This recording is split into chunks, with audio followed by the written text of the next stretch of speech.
Plénière de validation de pouvoir de député provisoirement élu ce lundi 12 février 2024, les députés nationaux se sont retrouvés dans la salle des congrès du Palais du Peuple pour la plénière de validation de pouvoir de député provisoirement élu, et c'est là, province par province. Pour Christopher Mbosso, président du bureau provisoire de l'Assemblée nationale, il était question d'examiner les dossiers des élus issus des élections législatives du 20 décembre 2023. Ce point devrait donc être examiné à la lumière des rapports respectifs élaborés par les 26 commissions provinciales spéciales.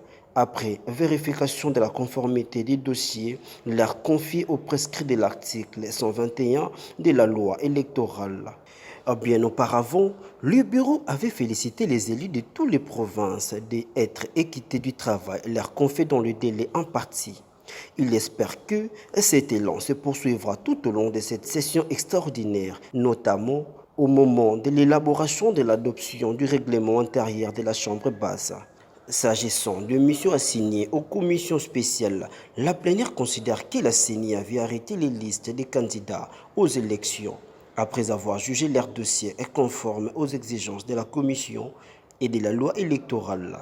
Il en découle logiquement l'absence de quelques pièces dans certains dossiers ne serait pas due à leur transmission par la CENI.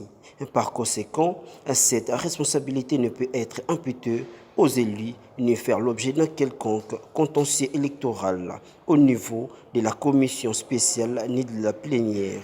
En tout état de cause, votre bureau provisoire saisira la CENI à ce sujet, absence de quelques pièces dans le dossier. Notons également tous les députés de la dynamique de Républicains pour l'émergence du Congo, direct en sigle, ont été validés par le bureau provisoire, commençant par l'autorité morale du parti et questeur du bureau d'âge, Moïse Matembo Totou et tant d'autres.